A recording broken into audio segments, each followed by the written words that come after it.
नमस्कार दोस्तों, welcome to my channel. आज की इस वीडियो में एक बार डिस्कस करते हैं इनकम टैक्स स्लैब के बारे में। तो जानिए इनकम टैक्स स्लैब से जुड़ी हुई हर एक इम्पोर्टेंट बात है। ये जो इनकम टैक्स स्लैब है ये जो है असेसमेंट ईयर 2020-21 के लिए है और जो कि फाइनेंशियल ईयर 19-20 के लिए। तो वित्त मंत्री निर्मला सीतारमण ने बजट में इनकम टैक्स की दरों में बड़ा बदलाव किया है। उन्होंने इस तरह मध्यम वर्ग को बड़ी राहत दी है। हालांकि ये ध्यान रखना होगा कि आयकर की नई दरों का फ़ायदा आपको तभी मिलेगा जब आप किसी तरह के डिडक्शन और टैक्स छूट का फ़ायदा नहीं लेंगे। जो करदाता डिडक्शन और टैक्स छूट का लाभ चाहते हैं वो टैक्स की पुरानी व्यवस्था में बने रह सकते हैं। आइए जानते हैं टैक्स की दरों में उन्होंने क्या ऐलान किया। तो उन्होंने ऐलान किया है कि 2.5 लाख रुपए की आय पर कोई टैक्स नहीं लगेगा। ये छूट पहले से थी, इसमें कोई बदलाव नहीं किया गया है। 2.5 लाख रुपए से 5 लाख रुपए तक की आय पर भी पहले की तरह 5% टैक्स लगेगा। उन्होंने 5 लाख रुपए से ज़्यादा आय वालों को बड़ी राहत दी है। अब 5 लाख रुपए से 7.5 लाख रुपए की आय पर 10% टैक्स लगेगा। 7.5 लाख रुपए से 10 लाख रुपए की आय पर अब 15% टैक्स लगेगा और 10 लाख रुपए से 12.5 लाख रुपए की आय पर अब 20% टैक्स लगेगा। 12.5 लाख रुपए से 15 लाख रुपए की आय पर अब 25% टैक्स लगेगा और 15 लाख रुपए से ज़्यादा आय वालों पर पहले की तरह 30% टैक्स लगेगा। आयकर रिटर्न यानी कि ITR भरने के बाद अगर आप टैक्स देनदारी बनती है तो आपको केंद्र सरकार को कर चुकाना पड़ता है। अगर आप इनकम टैक्स रिटर्न ITR खुद भर रहे हैं तो आपको ये पता होना चाहिए कि कितनी सालाना आमदनी पर सरकार कितना टैक्स लेती है। तो भारत में नौकरी, कारोबार या पेशे से जुड़े आमदनी हर व्यक्ति के लिए इनकम टैक्स चुकाना जरूरी है। इसके लिए शर्त यह है कि आपकी आमदनी टैक्स छूट की आम सीमा 2.5 लाख रुपए से अधिक हो। इस मामले में राहत सिर्फ उन्हीं लोगों को मिली हुई है जिनकी कमाई बेसिक छूट की सीमा से कम है। आइए टैक्स छूट या टैक्स देनदारी के लिए सरकार द्वारा निर्धारित स्लैब के बारे में जानते हैं। 1.5 लाख रुपए के निवेश पर टैक्स छूट। अगर आप सेक्शन 80C के तहत टैक्स बचत वाले निवेश विकल्पों से पैसा लगाते हैं तो इसके जरिए 1.5 लाख रुपए तक के निवेश पर टैक्स छूट हासिल कर सकते हैं।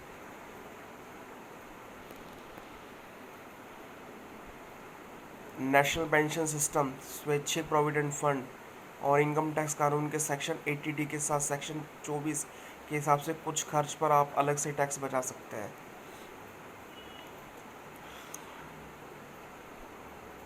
किसी व्यक्ति की कमाई पर इनकम टैक्स चरणबद्ध तरीके से लगता है। जैसे जैसे आपकी कमाई बढ़ती है वैसे टैक्स का रेट भी ज़्यादा होता जाएगा। वास्तव में इनकम टैक्स स्लैब के हिसाब से टैक्स की दरें तय की जाती है। सरकार हर साल केंद्रीय बजट में इनकम टैक्स स्लैब रेट की समीक्षा करती है।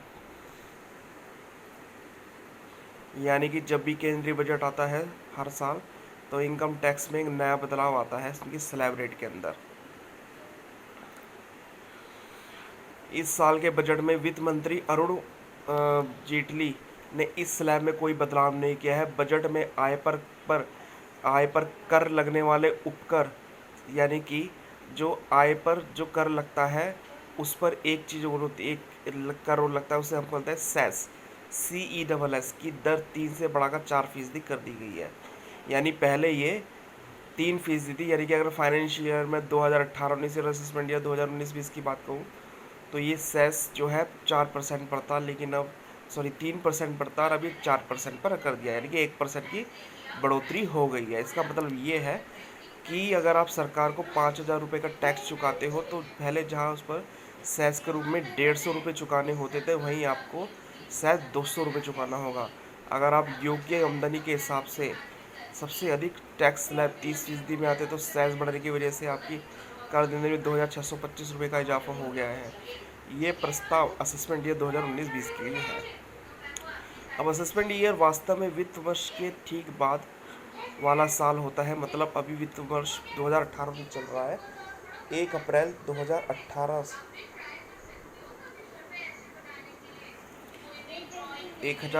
2018 से लेकर 31 मार्च 2019 तक इस अवधि में आमदनी का रिटर्न आम करदाताओं को 31 जुलाई 2019 तक का भरना पड़ेगा।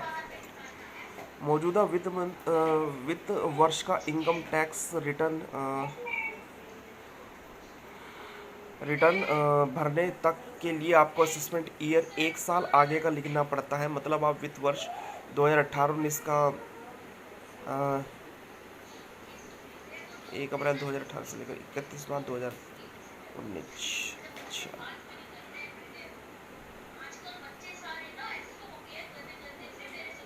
यानी कि ये देखिए असेसमेंट ईयर वास्तव में वित्त वर्ष के ठीक बाद वाला साल होता है। मतलब अभी वित्त वर्ष 2018-19 चल रहा है अगर, तो 1 अप्रैल 2018 से लेकर 31 मई 2019 तक की इस अवधि में आमदनी का रिटर्न, आमदनी का जो रिटर्न आप करदाताओं को 31 जुलाई 2019 तक भरना पड़ेगा।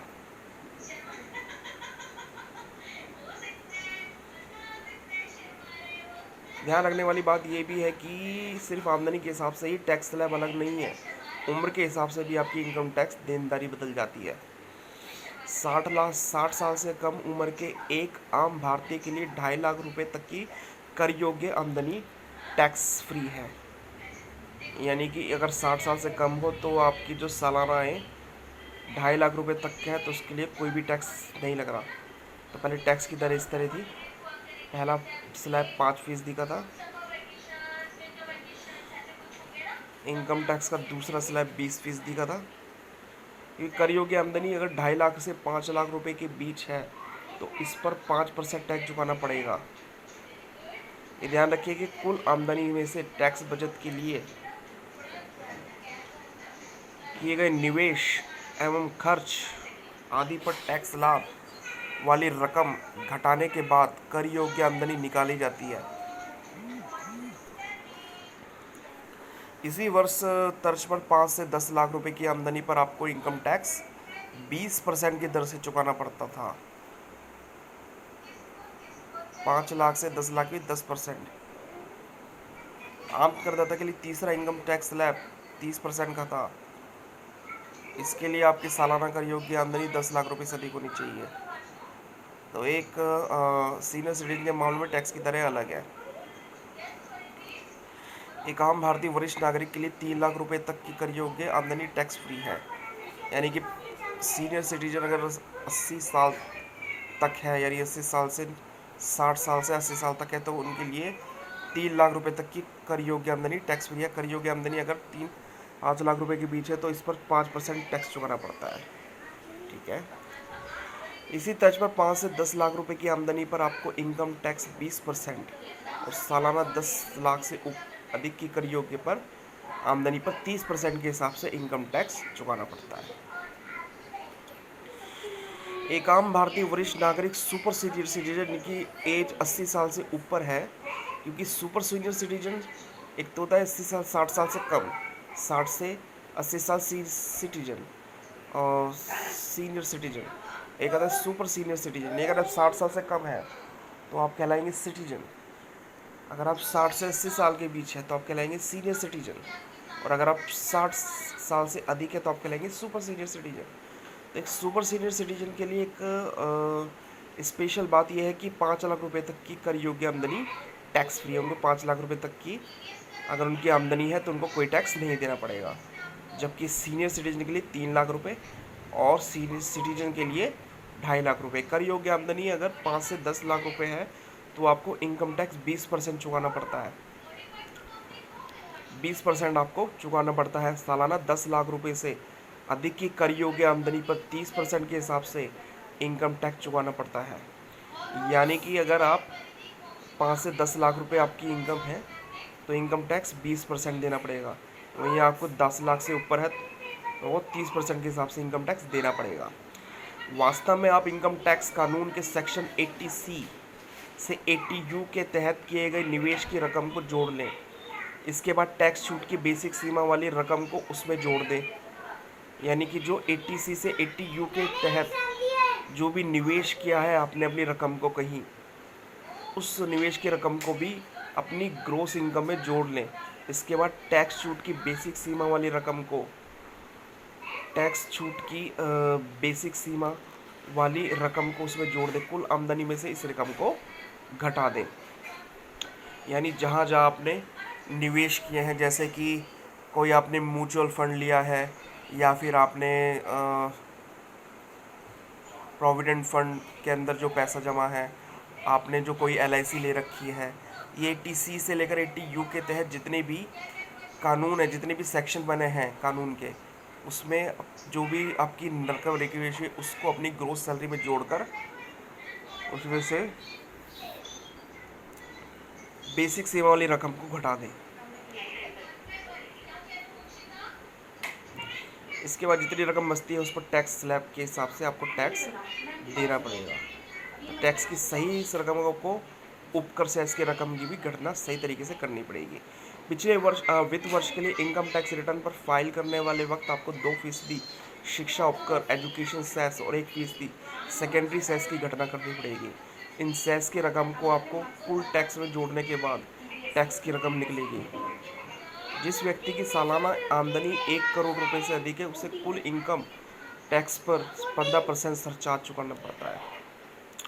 इसी तर्ज पर 50 लाख से 1 करोड़ के बीच की आमदनी वाले व्यक्ति को टैक्स की रकम पर 10% सरचार्ज के रूप में चुकाना पड़ता है। अगर किसी व्यक्ति की आमदनी 3.5 लाख से कम है तो उसे इनकम टैक्स कानून के सेक्शन 80C के तहत इनकम टैक्स पर 2500 रुपये तक की छूट मिल सकती है।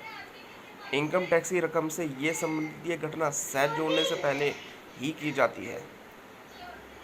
तो ये थी इनकम टैक्स के बारे में पूरी जानकारी दोस्तों। आने वाले वीडियो के बारे में